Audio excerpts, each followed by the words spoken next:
Representative. Ladies and gentlemen of the jury, we're going to be talking about arson today. Throughout the years, there has been a wide variety of committed crimes when it comes to arson. Arson is a crime where an individual is doing a malice and malicious thing to hurt another person, i.e. maybe their physical well-being, their house, their personal property, infrastructures, buildings, businesses, things like that.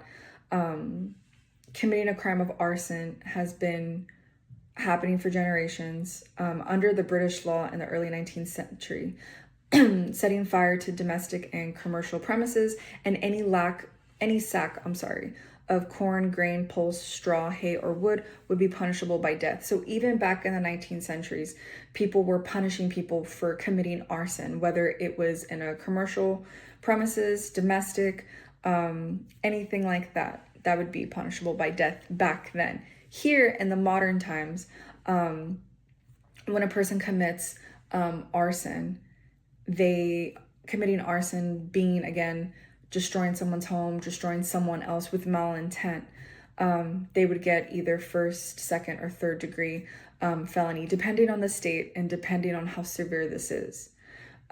Communities grew larger and the threats post-arson grew as well. One intentional set fire could spread rapidly, placing countless innocent lives at stake. We hear about this in the news all the time. History demonstrated that arson is not merely a property of crime, it is a crime threatening public safety and lives. So that portion is also very important that I highlighted in this, because a lot of people think that arson is just committing a crime of damaged property, when it's so much more than that. It's a person's livelihood, it's a person's physical health. Sometimes people do bad things regardless of age and time, and they'll burn your yard or they'll burn your house or things like that, and people might be in the house still and nobody knows. So it's a huge threat when it comes to public safety and human life. Another thing about arson is that the crime is intentional, right? It's physically hurting people, places, and property of danger.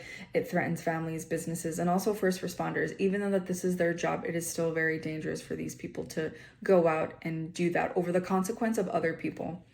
Considering risk of firefighters who responded to these incidents, every time an initial set fire goes off or occurs, firefighters must enter a dangerous condition. With the law recognizing these dangers and classifying arson as a serious offense because of the innocent crime and harm that it causes, society cannot function safely if individuals are allowed to ignite destructive fires without accountability. It's super important that we have these laws in place and that every state is different, but they also hold the accountability of these individuals that are causing arson crime. First and second and third degree felonies. As I mentioned before, all three of these punishments can help develop and show awareness to committing a crime like arson.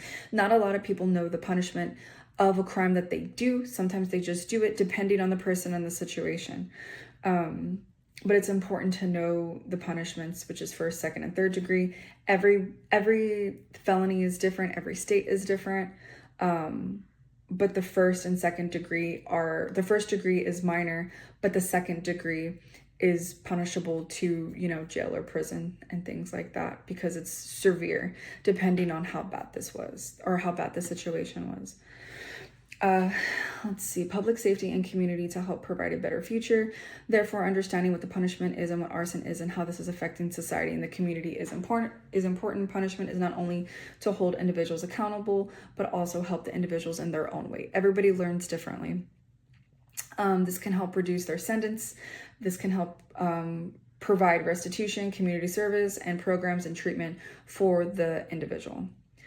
Ladies and gentlemen, the law against arson exists for a reason. As I mentioned before, the law with arson is very important. Things like this happen all the time. It protects homes, businesses, communities, and human lives. It recognizes that the fire, when used intentionally, destroys and becomes a weapon of destruction, and it can hurt a lot of people. It's very important that we take care of these things, and it's very important that we can distinguish and hold people accountable when it comes to these crimes. A lot of things slip through the wayside when it comes